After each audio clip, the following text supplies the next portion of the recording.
if I just made like a YouTube video from my laptop and I'm just randomly thinking of it? Does it always have to be the studio? You would be the one to carry. I would be the one to carry. Audio. Probably. Well, you know, it's like Built the sets. I mean, I built the things. Yeah, cool. You gotta use them. You know? I don't know. Sometimes I'm just like, hey, man, I got a great laptop here with a nice mic. Just Watch your friend. Right? He does the same thing. Yeah. I mean, I just think maybe there's room.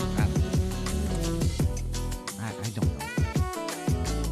Hey, welcome to the closing beat, everybody. Happy Tuesday, because it's Tuesday. How you doing today? Everybody good? Everybody's good? Everybody's good? We are financial advisors here at Jazz Wealth, and got a lot of thinking to do lately. I'll just say it that way. We've got a lot of thinking to do, lots of opportunity, lots of things that we could do, and I just don't know. I was almost debating maybe if I do just an honest video, maybe just get you guys' opinion what we should do. But as we grow, you know, more people take notice, and more people in the industry and have ideas and thoughts and opportunities for us, and it's a good problem to have. But I'm just kind of used to it being our thing, and we just, you know, we meet up, we talk about the markets here, we do our stuff. I don't know. We'll see what happens there. But our Wine and Wealth, actually, this week will be on Thursday night, as it always is. And this week, we're going to talk about what we call All That Jazz, which is our ability to manage any of your accounts, like your workplace accounts that you have, your TSPs, 529s, things like that. Just go through it, and I'm going to show some examples of how I will physically do the work there. That's all included in our service. But I'm going to go through that with you and show not only an example of how I was able to improve the growth and lower the cost to where you could justify it, but an example of where I couldn't, right? And so where it was not worth it for somebody to use the All That Jazz. So just to keep it honest, keep it straight, and show you the good, the bad, and sometimes, you know, what won't work out. So that's up and officially running. We'll also talk about the tax forms. We've got a handful of other updates coming up, because then, now that we're up and running, we get to move on to our big super secret project that only one other advisor that I know of, and he caters to people with 10 million plus, offers. I want to be able to offer it to everybody. I've been working so hard on this. I'm really excited about it. But you don't care about that. You're here to hear about the stock market, right? We're talking about it today. Slight rally. And what does that mean? What the stock market rallying today means you now have to question, is this a higher low? Let me show you. So we go over to the S&P here. We had, of course, our January drop. You get a little snapback rally, very normal after any stock or index gets that extended. We've walked you through that piece by piece. And now you get indecision area. So yesterday, the day before, we're talking about, what do you do? It's hard to say. Are we going to keep pulling back, or are we going to give you that higher low? Well, now with this reversal today, you have to start questioning if the market's going to continue to fall. It looks as though, right? You just look at the chart and go, oh, we're going to try to go higher and maybe make this sort of W, if you could picture it, the old Jazz Wealth logo right there. But it's too early to tell. And that's the trouble. If you're looking to commit dollars as an investor or someone who needs to make a lump sum deposit because of your, it's 2022, you put it in your IRA or your Roth or whatever, do you put it in here? Like, I don't know that we have an answer yet, and the S&P is the easiest one to see that, because you have a known support area where technical traders are currently using. That'd be the 200-day moving average, but kind of difficult there. We also have earnings season, so the jostling back and forth is likely still to continue. Half of all the S&P stocks that have reported so far this earnings season have lost 1% or more. And I mean, the easiest one, Facebook, right? That's the biggest one ever in history. But that's what I mean. They report earnings, and then the next day, 1% or more decline. So over half the stocks have done that on earnings. And so we have to put that in our heads, like, is tomorrow they're just going to be earnings from, what do we got? CVS, Teva Pharmaceuticals, Yum Brands, Disney, Lumen, MGM. We got a couple home builders in there, O'Reilly, Pepsi's, Uber, right? You go, oh, what is it? Are we going to have a higher low, or are we just going to keep moving on? And so for that reason, I think you really don't know, right? It's a moment to sit back and wait. One that did well today was Amgen. Big gainer today, up 7% there. They reported revenues that were actually down 1%, which is really, really rare for them if you're looking through their earnings report there. Overall sales volumes were up 7%. So don't let those numbers just fly by, right? Think about that for a second. if you look at Amgen, revenue was down 1%, sales volumes were up 7%. Think about that. What does that mean? A lot of times you see on like CNBC or whatever, they're like, sales were down 1%, revenue was down 1%, sales volume was up 7%. Lower revenue on higher sales. What does that mean? It means that product prices had to come down. Wall Street would say, the fancy way would be to say they had deflationary realized selling prices. That's how Wall Street would say it. All I'm saying is the prices of their products had to come down a little bit, not up, which is the opposite of what you see with everybody else, right? 62% of all companies in the S&P have reported so far that they have had to raise prices due to inflation. Amgen didn't get that opportunity, right? So they got a little pass, in my opinion, there, because nobody's questioning that, and maybe it's a one-off, I don't know, but that's what's going on there. And you've got Amgen a little bit higher. Actually, it was the best performer in the S&P today. That took along a Biomed as well. I don't like these stocks, man. You got Dow DuPont moving higher off the 200-day. Norton LifeLock is what it is. Killing it, right? Since earnings there, it's been nonstop. Huge move for Norton. You have the same names as yesterday. The travelers, the travel companies like your airlines, cruise lines, all doing well again today. American Airlines, another 5%. United Airlines, another 5%. Royal Caribbean, another 5%. Live Nation, where'd it go? 5%, right? So all of this sort of the virus is over, we can live our lives type stocks, all higher on the day. Alaska Airlines starting to look better actually by the day. Etsy trying to put in a bottom? I don't know. It looks like it, but that's what you have there. Bath & Body Works, where'd we go? There you are, up 4% on the day as well. They got earnings coming up.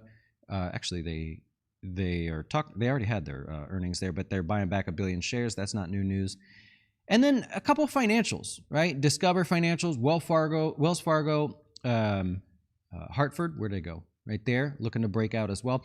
And that's what you have on the top side of the S&P 500. On the downside, you're going to have oil, right? Oil stocks. Look at FANG pulling back, down 4%. Occidental Petroleum down 4%. These are extended stocks. Oh, we should have saw that one for our office trades. Apache pulling back. Schlumberger. These are all your weakness areas. It's all energy today. So stocks making new highs were not Finergy today. I'll tell you what they were here in a minute. That's because oil was down a little bit on the day. Oil is likely going to be volatile, but I'll come right back to that. The Nasdaq also, is that a higher low? I don't know. I mean, my guess is as good as yours. It sure appears that way, but we need more information. So if you're looking inside the Nasdaq, I'll just dive through a couple things, just because there was a few movers today. Peloton, 25% higher. They lost the CEO. Earnings came out as well.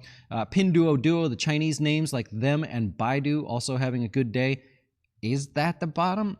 I don't know. Right? It's not clear. There's so much that's not clear right now. Amgen, of course, we already talked about that. Marvell Technologies up higher on the day. And then your semiconductors. Micron up 4%. Xilinx up almost 4%. AMD with a slight gain. Nice, right?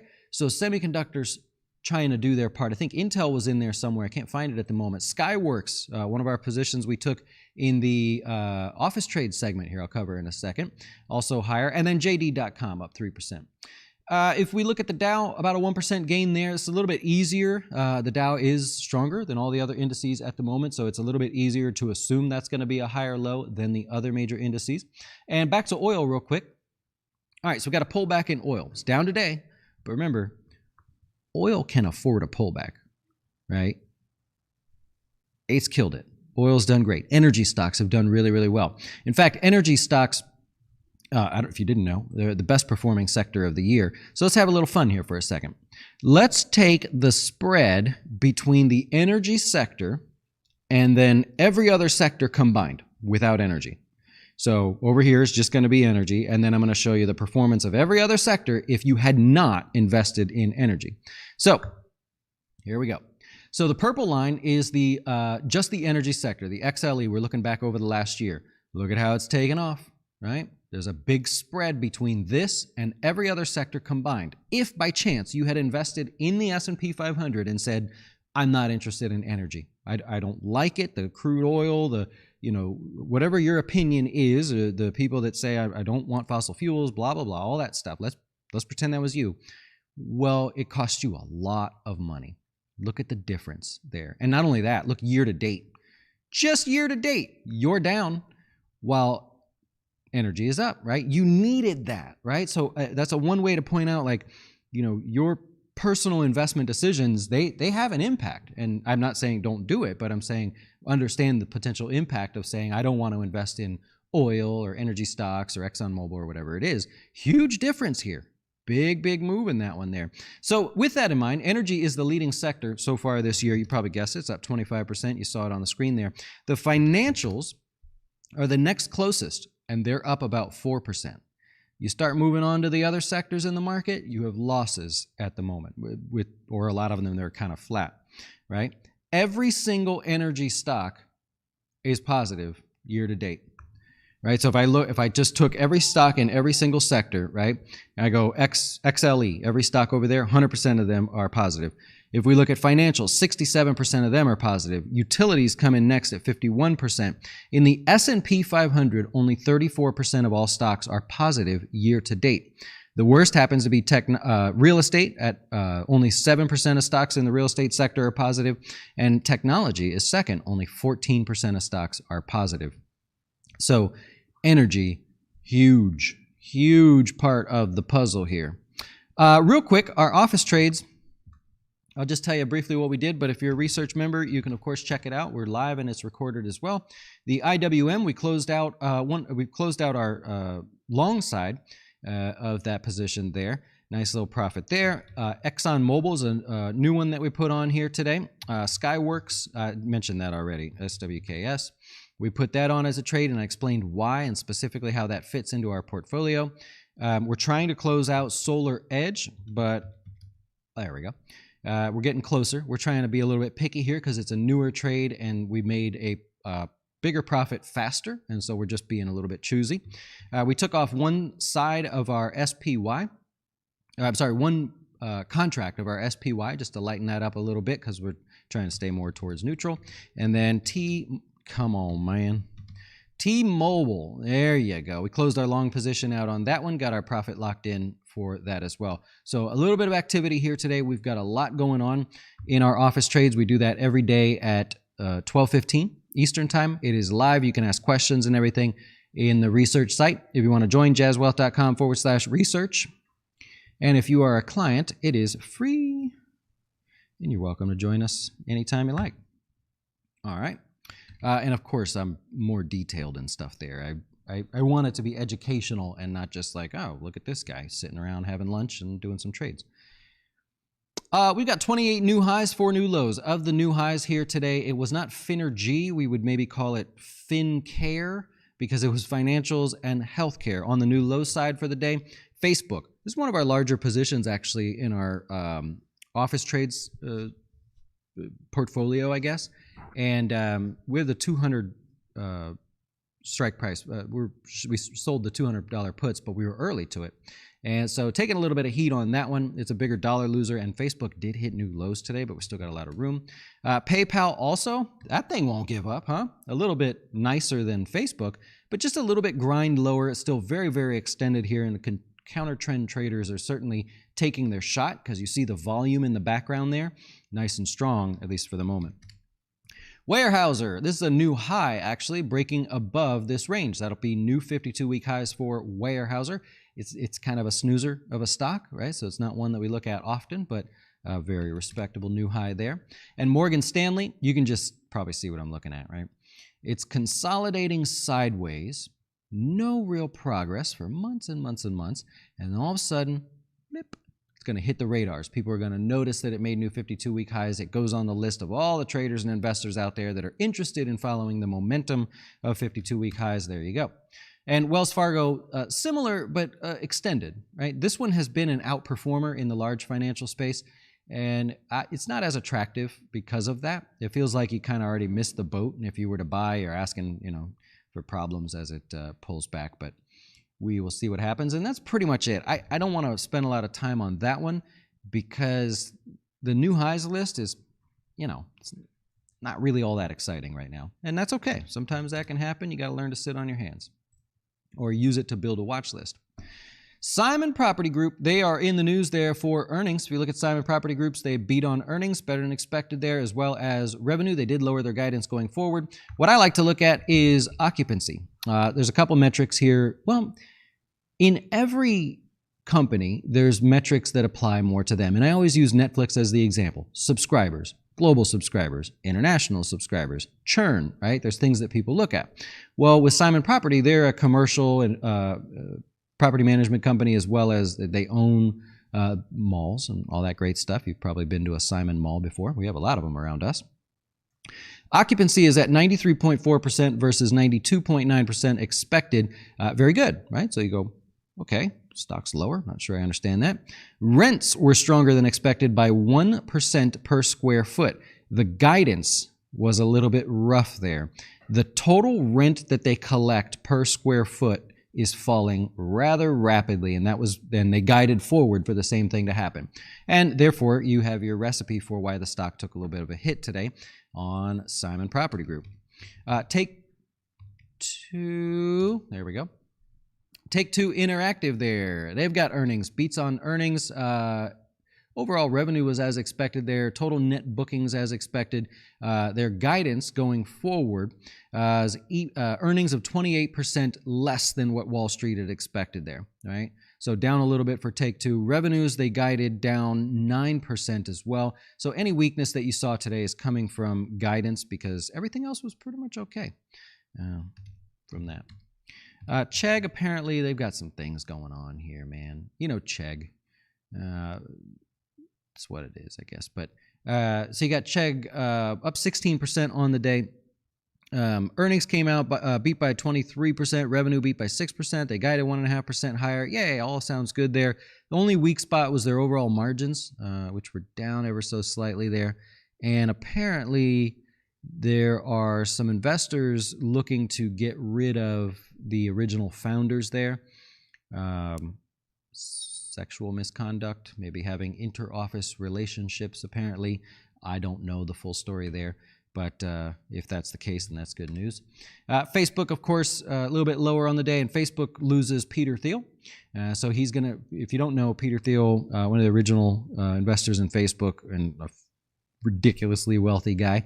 He's the guy with the Roth IRA that has hundreds of millions of dollars in it because he was smart enough to put his Facebook and PayPal shares in there. He is leaving the board. He's very likely going to go into politics. I think that's something he's always wanted to do.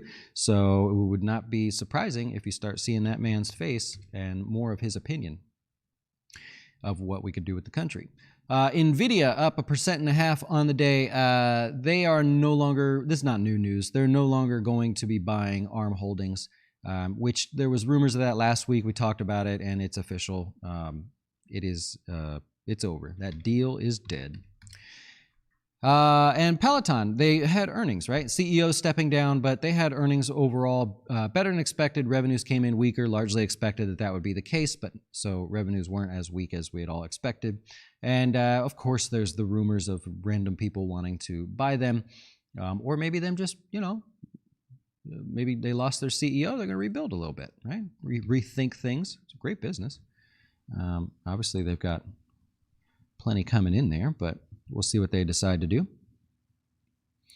All right, and then I will take your questions if you happen to have any, because, tomorrow after hours, the excitement's going to be Uber and Pepsi reporting earnings. Probably O'Reilly. I'll give you O'Reilly as well. MGM is in there, and the only morning earnings are Yum Brands and CVS that are anything worth looking at.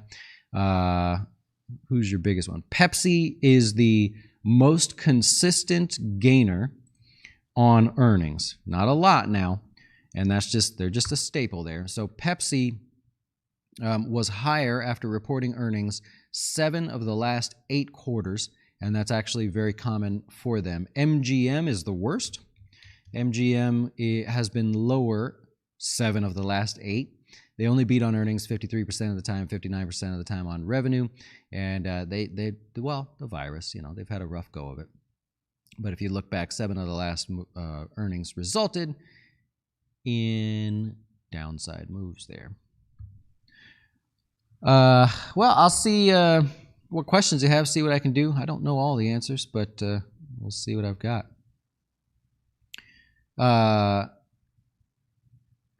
Nobody likes Peter Thiel. I don't know politically where he stands, but I just don't know. But I would bet you that's what he's going to do, because I remember him getting into that and talking about that being his future. And hey, he's got enough money now, so what else do you do but run for government? Yeah. I'm sorry if I missed the question. I'm just trying to scroll here. Any thoughts on Pinterest? As in, what do you mean? These are tough. Now think about this. There are so many stocks that look like this. Etsy's one. It's just Etsy's fallen a little bit more. There are so many stocks in a power downtrend. I believe that the kids still call it that. The day trader kids. Power downtrend, meaning it's a freight train. It's not overly fast, right? Freight trains just kind of go along their way, and you cannot stop a freaking freight train on a dot, right? It has to slow itself down. Well, that's kind of what this looks like. It's in a power downtrend. There is no sign to believe that this is somehow magically just going to start taking off. Earnings was their shot. Now what do we have? Nothing. People just have to believe at some point it's a good deal. So it's a very tough one, I think, to be excited about. Is Roku still the pick of the year? Absolutely. Yeah. I don't flip-flop, man. I won't do that to you. I'll take the heat. If it's bad, I'll take the heat. If it's good, I probably won't say much, but it's what it is. One more 10% pullback. I'm with you. Let's do it. Yeah. Libertarian leaning deal. I'd put him on the Democrat side, but I guess so. All right. Any interest in Disney stock? What are we doing? So ask yourself, when you're looking to start a new position, if you have a position and you want to add to it, that's a different story. But if you're saying, would you start a new position? I need a good reason. You know what I mean? I have to report back the reason as the fund manager, right? That's what I do. We make decisions for people's long-term investments. Is there a good reason on Disney? Unless you're gambling on earnings that are coming up. You know what I mean? I don't have it. I have no reason to say it's overly sold, that its valuation is ridiculous and it's a buy here. I got nothing. So, I don't know. Yep. Yeah, I agree, Andrew. So the way he put the shares in there was very fortunate. Right? You'd have to have been in his position, which is what doesn't make him a bad guy. They were trying to make him sound like a bad guy. You know it's going to come back to haunt him, too, if he starts to run for any kind of public office. They're going to just pick on that. And that doesn't make you a bad guy. You had an opportunity, and within the rules, you followed the rules and put shares into a Roth and went, that makes sense. If it's a lottery ticket. If PayPal takes off, Facebook, well, great, I'll make a lot of money. Either way, he was going to make a lot of money. They're just mad because he was smarter than the average bear. Yeah. Andres, how do you define a recession? 20% market pull? No, that defines a bear market. So when you say recession, you're talking economy. When you talk the stock market, we have correction, 10%, and a bear market, 20%. It's largely what people use, what verbiage people use. A recession, we would actually be looking at GDP. So we need 2 negative quarters of that, negative growth. So that's different. So just the economy and the stock market, they are different. And so we just use different terms. How can we ask Cody our questions? You're up, man. What we got? I don't know. So they want to ask Cody questions. Cody's here. Disney and is another company eating themselves. Yeah, I don't like a lot of what they're doing at Disney. It's supposed to just be right there. We live in our lives. It's just a happy place to be. Let's keep out of the rest, you know. You missed the Chipotle ride. I saw their earnings come out. I didn't get a chance to look too deep into it, but I can tell you they're raising their prices, if you haven't noticed already. Got a nice gap up here, it looks like, with earnings. They're trading at about $15.70, somewhere right in there. Yeah. Price is basically up across the board for them, and they had a clever way of saying it. Instead of just saying, yeah, we had to raise prices, blah, blah, blah. They said quite nicely there, I saw the quote there, we are fortunate that we're able to raise prices. They tried to make it seem interesting, more humble. I'll give them that. I haven't been to Chipotle in a long time, man. Have not been there in a while, and it's right down the road. That's the problem. I think I had too much of it for a while. Yeah. I'm betting against Cody with the online. Oh yeah, we're betting, right? What's up? Yeah. What did you? Do you remember what you? We said something. I'm sure they'll. No, I took one. You took the other for sure. That's what happened. I was gonna go Bengals anyway, so I'm. Okay. Yeah, I'm fine with taking Rams. Okay. And it was just a straight bet. That's what it was. Yeah, you said you didn't even want the points. No, just a straight bet. We'll just take a shot, win or loser. Yeah, that way it's like. I hate that when you pick someone but you don't have the points and it's like, oh, come on. Yeah, no, that's fair. And that's physically what I'm gonna bet online. Like that'll be my actual official bet. Actually, I have it up plus 170. It's good odds, fun odds. Really? Oh, so I'm glad I didn't do it the other day. Yeah. They were plus 155, I believe, right? Something like that. Yeah. Oh man. Now, I mean, that's great if they win, but okay. Yeah. So that's our. You're just rooting for the guy because you like that he likes cigars. I just like he's just a cool dude. He's like an old soul kind of he comes across like that. Yeah. Yeah. Other than that, I have no earthly idea. No, I got plus 155 still, man. Oh, I'm looking at it right now on the same site. 70. Okay, I'll hold off on that then. Anyways, they want to know the name of the jazz song. Is there a song that plays before the video? Yeah. Let's change it. Want to change it? Yeah, we gotta keep it fresh, man. We changed it a couple months ago, by the way. Okay. And then Dustin, do you do fin tips about recession in the stock markets? I believe so. At some point, I've also done classes in the dojo about not necessarily recessions, but the stock market performance around there.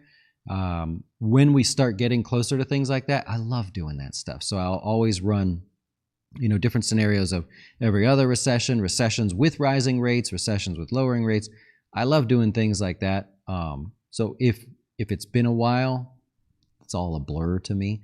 But if it's been a while, it's something we can come back to. I think I did it as a wine and wealth just for clients, but there's no reason I wouldn't just do that here as well or add it to this if we ever get a recession. Yeah. They're saying I should take the 170, man. I don't like. No, ours is straight up. Our bet? Yeah, I'm personally not giving you 170. Okay. No, it's even. When it's how much? What are we betting here? Let's think about it. Let's not be harsh here. Okay. You're a big dog. I'm a what? You're quite the underdog here. You don't even want the points. I know I'm the underdog. Yeah, so it can't be a straight bet. It can't be. Okay. I don't know. All right. I'll turn his mic off now. You guys have more of those we were just talking about that. We are, as I say, currently in an abundance of overabundance of towels. Yeah, I've got one hanging up back there. Yep, one behind me as well. We boxes and boxes of them. If the market ever falls, I'd start waving them around. But that was the worst investment I've ever made recently. Yeah. We will probably be waving them sometime. Probably this year, I would imagine. Come on. Yeah, you're going to have our little drop at some point. In the meantime, we have rambled enough. I'll wrap it up there. I'll be back tomorrow. We'll do this all over again for you. And happy to help. Thank you so much for watching. Appreciate you guys being here. And enjoy the rest of your day. See you.